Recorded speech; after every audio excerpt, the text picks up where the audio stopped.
Good afternoon. This is Dr. Daniel Guerra coming to you from Authentic Biochemistry and VerEvMed Studios in the Pacific Northwest of the United States. Today is the 25th of July, 2019. We're going to embark on a two-part lecture series this afternoon. Part one will be primarily the paradigmatics, or if you want, the dialectics of what the inquiry will involve. And then part two will be getting into the data and how it helps us understand better the lack of efficiency and potency of pharmacotherapeutic means to control tumors. I think it's a very profound paper that was recently published, and that's what we're going to focus on. And I'll introduce it this afternoon, but I will get into it I will interrogate it far more intensely in part two of the series. So let's just get started. Rather than tell you what I'm going to do, why don't I just do it? All right. So I titled this Checking In on Checkpoints, and I'm going to say that this is a Diaeventontological of cancer therapy, part one, and part one will be the paradigmatics. So let's just get the slideshow set up and let's get going. Oh, by the way, yeah, that's me, Dr. Dan Guerra. These are my two logos for the companies I own and I'm representing. There's my Facebook page, which you can go to and find all of these video lectures. There's also links to all of my Authentic Biochemistry podcasts, which I now think I'm up to 15 or 16 of those. I've been doing the VerEvMed lectures for about 2 years now. All right, so this is actually outside of my house, not very far. This is my walk. Every morning I walk along this ridge here. This is Arrow Ridge, and that is the Clearwater River. This is a morning not very long ago. So it's quite pretty here. All right. So the paper we're going to discuss is from Science Translational Medicine. I told you it's one of my favorite new journals. It wasn't around when I was in graduate school or even when I spent most of my time as an academic professor. But it's an excellent journal because it does what it says. It takes modern research science and it translates it into medical practice. And the papers that are there carry through all the way to the clinic usually. There is the link to the paper. It's free. And there's the DOI, and you can see that it was just recently published, only the 17th of July, which is exactly, I guess, a week ago. Not even a week ago, because today's the 25th. Well, yeah, exactly. So let's get into what this paper is going to talk about now. And then what I will do is go through what I call the paradigmatics. I've got to try to get to this paper. So what do they say? What are the foundations of this paper? They tell you that pharmacoimmunotherapy is the next best treatment in many human cancers. Of course, it involves manipulating, in its current apparition, death signaling in T cells via monoclonal antibody inhibitory binding to something called the programmed death signaling pathways. I've talked about this in previous VerEvMed lectures and in Authentic Biochemistry, so I'm not going to need to go through the details of that today. The therapy does involve, though, I'll tell you this, molecular aiming at the so-called immune checkpoint molecules, including programmed death receptor 1 or PD1 and its receptor, as it's a PD1 receptor as well as PD itself, the ligand, and the cytotoxic T lymphocyte-associated antigen or CTLA4. Checkpoint inhibition has been deployed to treat melanoma, non-small cell lung cancer, and other kinds of cancers, but successful treatment is not uniform by any means, regardless of what tumor we're talking about. Using this immune checkpoint blockade, they call it ICB, allows some patients immediate and, in fact, what appears to be complete tumor regression, while other patients simply don't respond. So the search is on for enhancing this ICB. It seems really like something that should work a lot better because it should be more uniform and we should get a higher rate of regression, right? So how do we enhance ICB, if indeed that's what we should do? And in this paper, it's going to try to reveal the underlying molecular mechanism responsible for overturning checkpoint inhibitory tumor ablation. So why is it not working, right? And so it's moved back to mouse models at the beginning of the paper to avoid potential clinical disasters. Obviously, you can't be testing drugs out on patients, even terminally ill patients, if it's just going to kill them and kill them faster. So it's good to go back to the mouse to test some of these drugs out, to test some of the hypotheses out by good deductive reasoning, and then come up with data that you can then verify as evidence and vet into an induction, ultimately leading then to a new paradigm, if indeed that's what you get to. Okay? So what else I want to say about this in association with introduction is that one potential means to improve immunotherapy would be to add further strain on tumor metabolism. By that way, I mean metabolic pathways, right? And signaling, so how the tumor signals to itself and to its environment, so as to break down, sorry for that misspelling, multiple barriers of resistance to medical therapy, right? So the current publication reports on research using the mouse model in combination with monogenic mouse tumor-bearing lineages and monitoring this tumor cell population using flow cytometry and mRNA sequence data, certain potential protein targets, ultimately protein translation products of the RNA, are revealed from this work.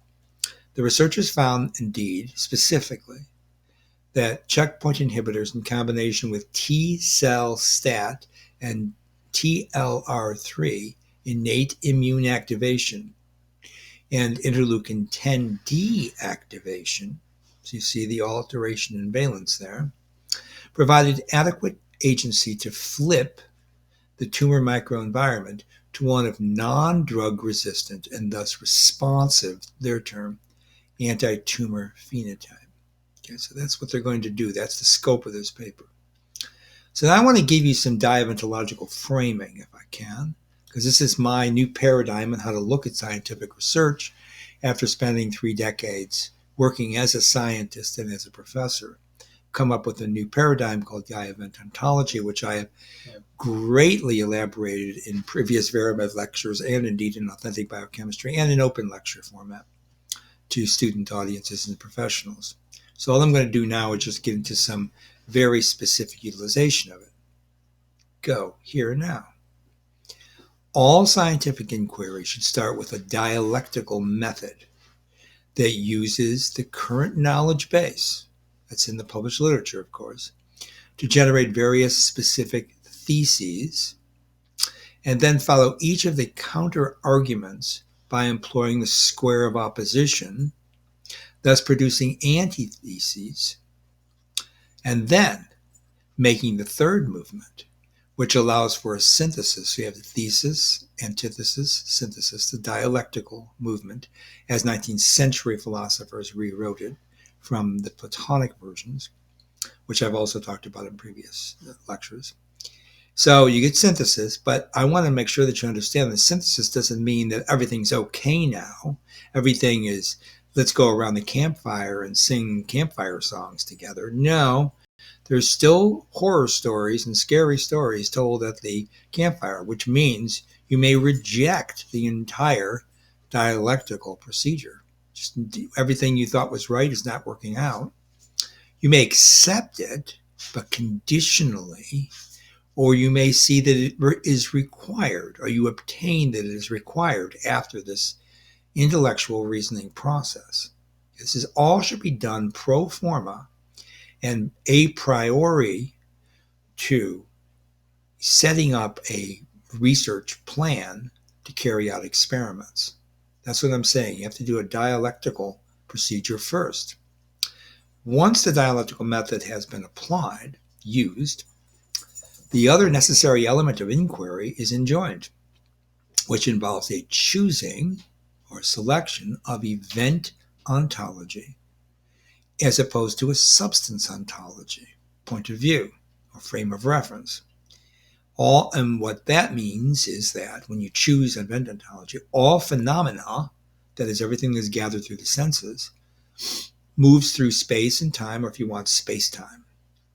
Thus, to capture the nature of being, one must rise above the level of mere cognition that merely apprehends substance, that is, things that can be shown to be substantial, but rather going through to the level of event ontology, you see that all being, okay, so now we're not looking at it as a noun but as a verb, is that which we understand as existence perpetually participating toward, and this is a very important word, uncertain outcome. I don't get that just from quantum mechanics. I get that from an understanding of science in general, and of course from, I guess, yeah, indeed, philosophy, mostly Western philosophy.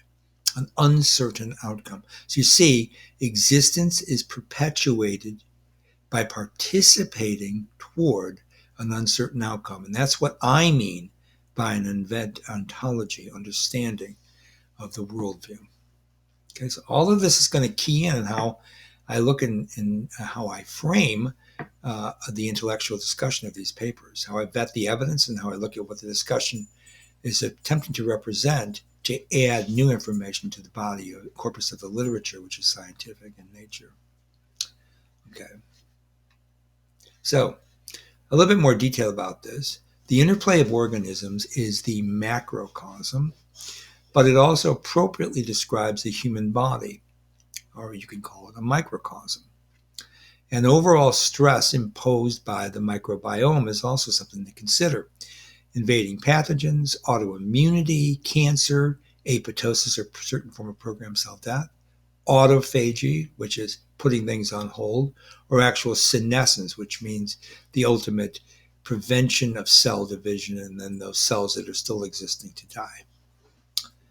Development, differentiation, and the signal transduction cascade networks, which we find in all cells and all living systems, including neuronal action potentials, the bioenergetics of the system, how you get energy from, for example, from ATP, cell cycle, how cells decide to divide or not, differential gene expression, which is underlying all of those events, and various autocrine, paracrine, and endocrine mediation, when you're talking about something like an animal, a human, also compose an opposing three-dimensional trigonal plane. That's how I've devised this, where the central element is the homeostasis of the existing individual, which is an event. And you can look at how tumors corrupt that balance. So now we're employing Diaeventontology towards an examination of cancer. Right? It doesn't only just mean tumors, but that's what we're doing today. We could look at this as development, for example. We could look at this as cardiovascular disease. We could look at this as rheumatoid arthritis, right? Doesn't really matter. Here it's tumors today. There is a natural native system that encompasses all those features I just described to you in the second paragraph there, and that is the immune system. How the immune system corrects for imbalances and indeed surveils, detects, corrects, and eliminates inappropriate cellular activity. That's a whole lot of things it's able to do, right? Depends upon highly regulated yet conditional networks involving, of course, cell differentiation, pattern recognition, cell mobilization and recruitment, and an epigenetic plasticity and elasticity. The tumor macro and microenvironments are embedded in that elaborate, what I call axial network. Okay? Thus, the immune system has two roles in the human body, as I see it. One is for the defense, and the other is in conjunction with epigenetic mechanisms, or see-through, which generates the existing individual with an ongoing neural network that can learn via attention and assent to stress on the system. This is accomplished via homologous recombination of variable regions of both the IgG family, the TCR, T cell receptor, but that's in concert with chromatin remodeling, of course, the histone code and changes in methylation, acetylation, ubiquitinylation of certain lysine residues on certain specific histone moieties that are in conjunction with chromatin, that is. and both the acetylome and methylome of cohering DNA, of course, is usually with cytosine residues.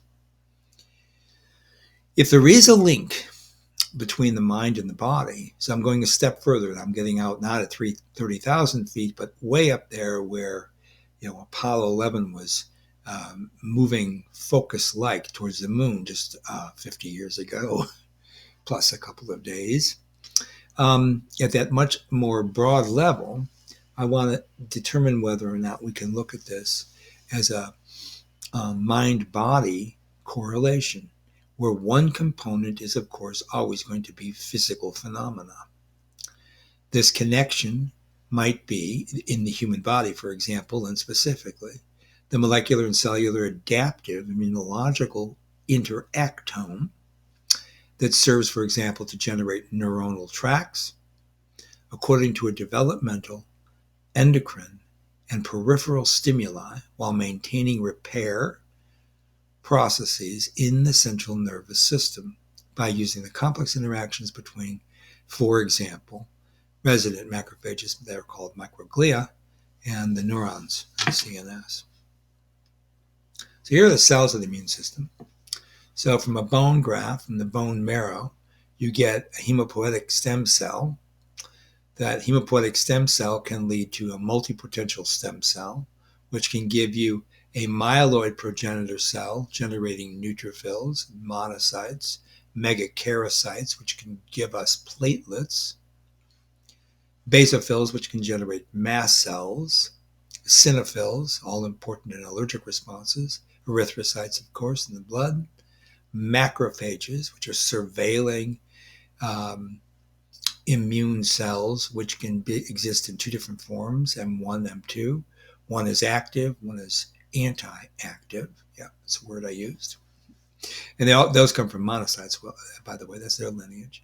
You also can generate lymphoid progenitor cells. So those are all the myeloid cells. A lot of those are called innate immune cells, not all of them, obviously, but most of them. The lymphoid progenitor cells then give rise to T lymphocytes, dendritic cells, B lymphocytes, and natural killer cells. And this is an oversimplified process because there's a bunch of subsets of these, but you get the idea.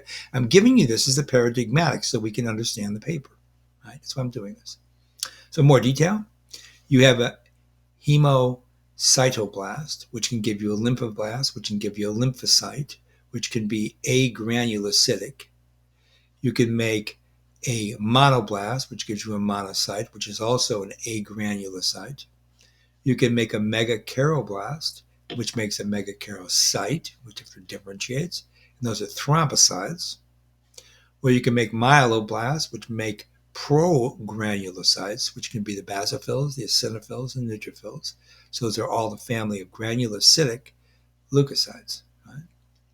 And of course, the proerythroblast can make polychromatic erythroblasts, which can ultimately make erythrocytes. Just more detail. So going back now and encapsulating this, you have an immune system, which is called either innate or adaptive. The innate is usually considered nonspecific, first line of defense. It has cellular humoral components. The adaptive is considered more specific. Second line of defense usually happens subsequent to innate responses, but not always, because of course B lymphocytes and T memory cells can act initially, once they're made, that is. So this is a protective and re-exposure phenomena, and you have both cellular components and humoral components, of course, of that system as well. So the immune system, to just recap, you have myeloid cells, granulocytic or monocytic. Granulocytes are known as neutrophils, basophils, eosinophils. Monocytes you can see here. Some of these are resident immune cells in organ tissue. Lymphoid cells, which I think are always more interesting, are T cells, and they can be helper cells, suppressor cells, or cytotoxic cells. The suppressor cells now are more called Tregs, or regulatory cells. And then B cells turn into plasma cells, of course, generating an IgG, which is secrete glycoproteins. And then, of course, you got that lineage of natural killer cells, which I also find really cool cells. Natural killer cells are really cool.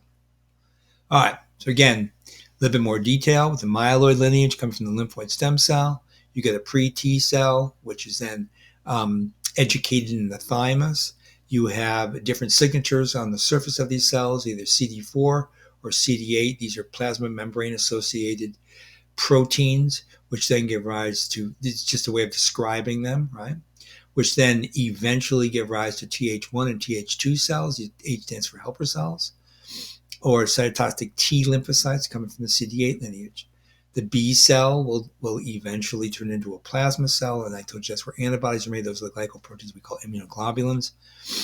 And then the myeloid cell lineage, again, eventually will turn into macrophages, neutrophils, platelets, or erythrocytes, which we've already seen. So, more detail about the T cell lineage is going to be prominent in this paper we're going to talk about. So you get a primary exposure to an antigen. You get phagocytosis by a macrophage. This is one way of things working out once you get exposed to an antigen. Say that's from an invading virus, invading bacteria, it doesn't matter. Or a cell that's gone rogue and started to become a tumor. Right? You get an antigen from that for sure. Tumor antigens. Antigen presented on the macrophage, and this can also be a dendritic cell association, which we'll see. It stimulates helper T cells. A helper T cell can then stimulate B cells, which can go on to make plasma cells and antibodies, specifically because of recombination, of that cell, of the immunoglobulin chain. Or it can go into memory cell, which in memory cells can then be converted upon stimulation back to plasma cells and make more antibodies once that antigen has been first presented to them and recognized and remembered, hence memory cells. You also make memory helper T cells. This is because the T cell receptor acts like that, recombination methods. You get secondary exposure to the antigen, and you can induce memory B cells from the T cell lineage, okay? But you also make memory T cells by both of these pathways. Memory T cells can give you active cytotoxic T cells upon cytotoxic T cell induction, either directly or indirectly from the memory cells. Okay, so you get, and this is again an oversimplification of what T cells do tremendously. Take my word for it. But I like for you to understand how this works, right? All happening all the time. So there are two functionally different major classes of what are known as pattern recognition receptors. Now we're back to talking about innate immune cells primarily. There's the endocytic pattern recognition and signaling pattern recognition. So let's look at these. Endocytic pattern recognition receptors are found on the surface of phagocytic systems, cells, phagocytes, and they promote the attachment of microorganisms to the phagocyte, leading to their subsequent engulfment, destruction. They include mannose receptors on the surface of phagocytes bind mannose-rich glycans. The short carbohydrate change with the sugar mannose or fructose as a terminal sugar, commonly found in microbial glycoproteins. So it's obviously an induction related to microbe invasion. And glycolipids, very important. In fact, they're often underrated. The lipids are always primary, from my point of view, as a lipid biochemist.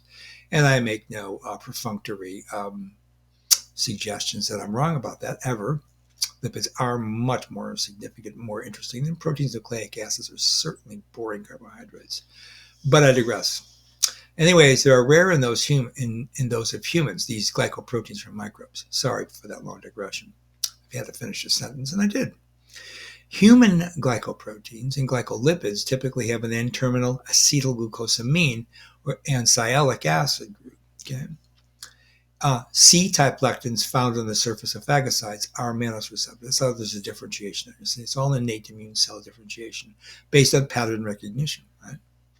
Then there are scavenger receptors that found on the surface of phagocytic cells. They bind to bacterial cell wall components like lipopolysaccharide, a very powerful antigen. Peptidoglycan, of course, and teichoic acid, so I'm not going to show you those structures. These are also scavenger receptors for certain components of other types of organisms, as well as for stressed, infected, or injured cells, tumor cells, for example. Scavenger receptors include CD36, that actually is involved in fatty acid transport, CD68, and SRB1. All of these have interesting stories, which I've talked about in previous lectures. Then there's the opsonin receptors. Opsonins are soluble molecules produced as a part of the body's immune response that bind microbes to phagocytes. That's what they do. They opsonize. One portion of the opsinin protein binds to a PAMP. That's going to be a pattern recognition molecular pattern, or pathogen-associated molecular pattern. Okay, pattern-associated molecular pattern. No, there's not an I, there's an A. on the microbial surface, and another portion binds to a specific receptor on the phagocytic cell. So these things are really cool. Pattern recognition is just a really, really cool way of detecting and isolating and ultimately destroying foreign antigens and foreign pathogens. So signaling PRRs are found on cell surfaces as well. Let's move me out of the way here. A series of signaling pattern recognitions are also known as the toll-like receptors, or TLRs. They're found on the surface of a variety of different cells and, in fact, in other cells. These TLRs play a major role in the induction of the innate immune response. They contribute to the induction of the adaptive immune. So now they're starting to induce the adaptive from the innate.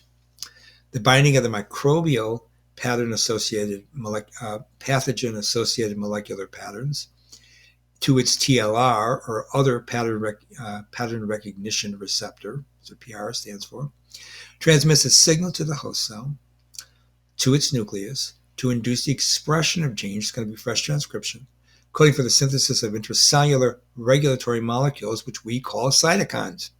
Some of them, of course, are inflammatory and some are anti-inflammatory. The cytokines, in turn, bind to cytokine receptors on all kinds of other cells, including other defense cells. So, for example, a macrophage can produce cytokines, or a dendritic cell can produce cytokines, and then those cytokines can bind to receptors on T cells. Okay, that's one classical mechanism. Different combinations of toll-like receptors appear in different cell types, of course, and they may occur in pairs. So there are different TLRs, directly or indirectly, which will bind to microbial molecules. Very sophisticated once again. So, signaling pattern recognition receptors are found in the membranes of endosomes, like phagolysosomes, and they're used to degrade pathogens. There's TLR3, which is going to be important for our paper, binds double-stranded viral RNA. That's classically what it's been shown to do. Isoform 7 binds uracil-rich single-stranded viral RNA, like HIV. TLR8 binds single-stranded viral RNA as well, and TLR9 binds unmethylated cytosine guanine dinucleotide repeats, the CpG repeats. And those are found commonly in bacterial and viral genomes. Notice unmethylated. Most of the TLRs that bind to viral components trigger the synthesis of cytokines, which are also a form of that cytokine, are called interferons, that block viral replication. That's why they're called interferon. They interfere with viral replication. That's how they were first described anyway. Within infected cells. They do more than that, but it's a good way to understand them. Signaling PRRs are found in the cytoplasm. So you have nodes, which are nucleotide binding oligomerization domains on those pattern recognition receptors. Then you have card-containing proteins, where card stands for caspase activating and recruitment domain. It's going to be an apoptotic associated process. And those contains proteins such as RIG1, which is retinoic acid inducible gene 1, first described for retinoic acid, and MDA5, which is the melanoma differentiation associated gene 5. So those are components of this card protein, which are caspase activating and recruiting domains of these pattern recognition receptors. See how one falls into the other, right?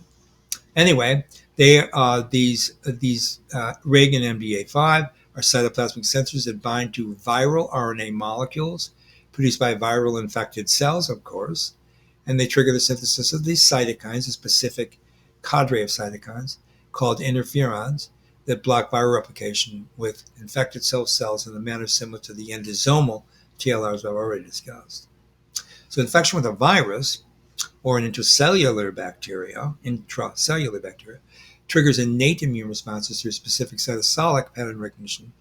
The interaction of double-stranded RNA, for example, on TLR3s, a replication intermediate of RNA viruses. Many RNA viruses go through a double-stranded RNA replicated form. With the RNA helicase domain of the pattern recognition receptors, the RIG1 or the MDA5, and that induces an interaction between the caspase recruitment domain or the card of the RIG or MDA5 or both. After infection with intercellular bacteria or with DNA viruses, double-stranded DNA activates the system alternatively.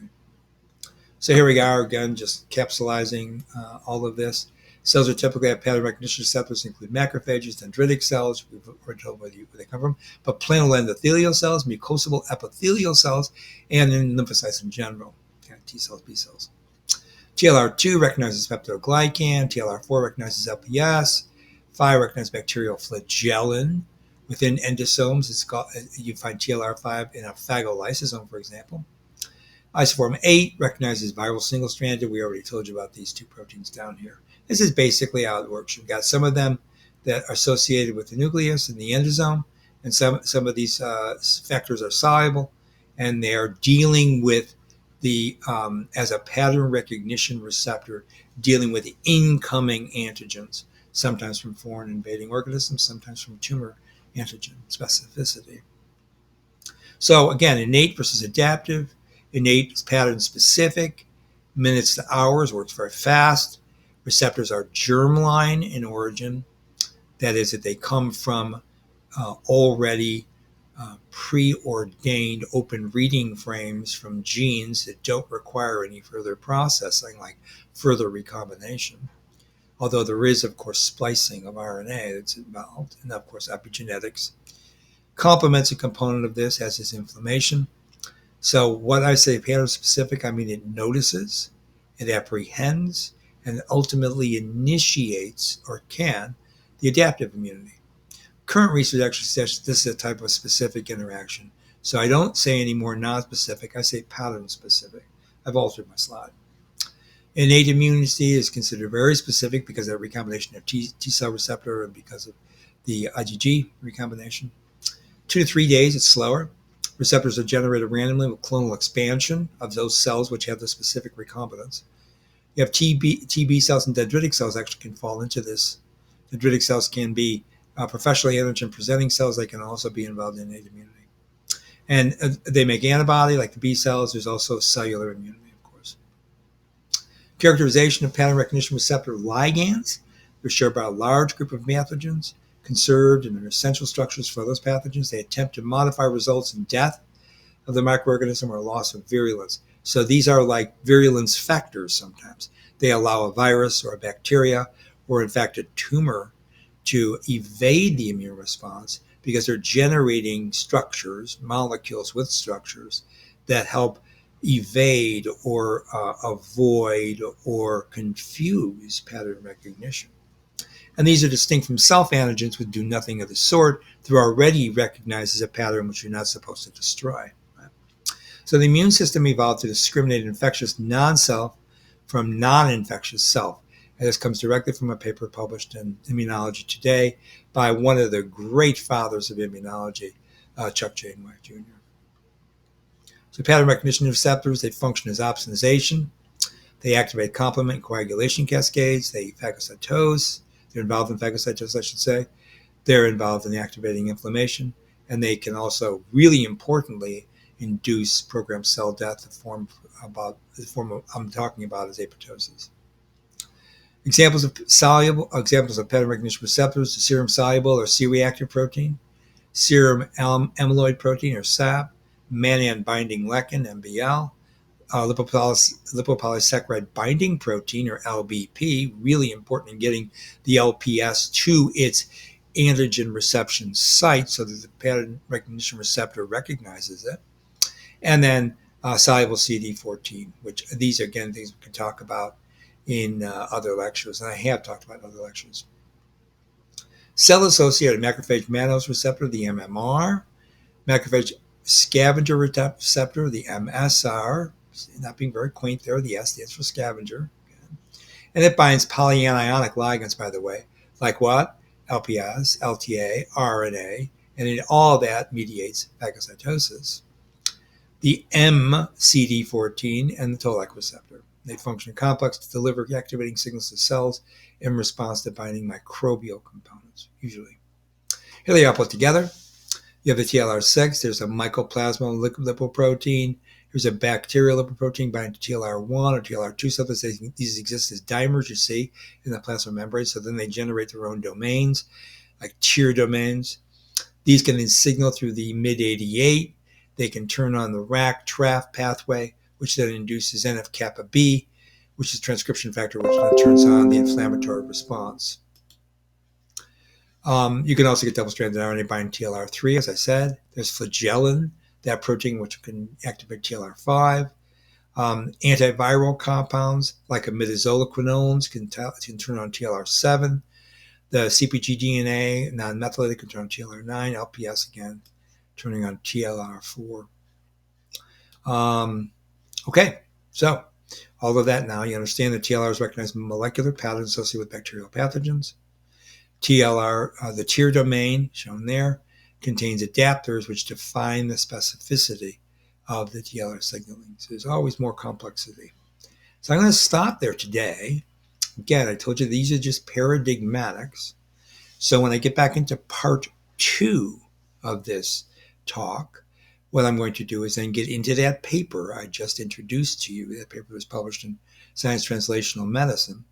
We're going to completely look at that data, vet it, and we're going to understand how that paper fits into the normal paradigm of scientific research, and particularly oncological research, and whether or not it does indeed pertain to the global opus of understanding of oncology as it relates to the lack of full mediated pharmacotherapeutic control of tumors, right? And I was really convinced when I looked at this paper, read it, and then put together the rest of my understanding from the literature. This is a real breakthrough paper because it goes after tumors after determining what's deficient in the tumor microenvironment that does not allow for the checkpoint inhibitors to just work fabulously, right? And once it discovers them, it implements them, and it ablates the tumor all the more within the background of checkpoint inhibition. So it's really a cool, elegant paper. All right. So this is Dr. Dan Guerra signing off and saying from Authentic Biochemistry and from VerEvMed Studios in the Pacific Northwest on the 25th of July, 2019. Bye for now.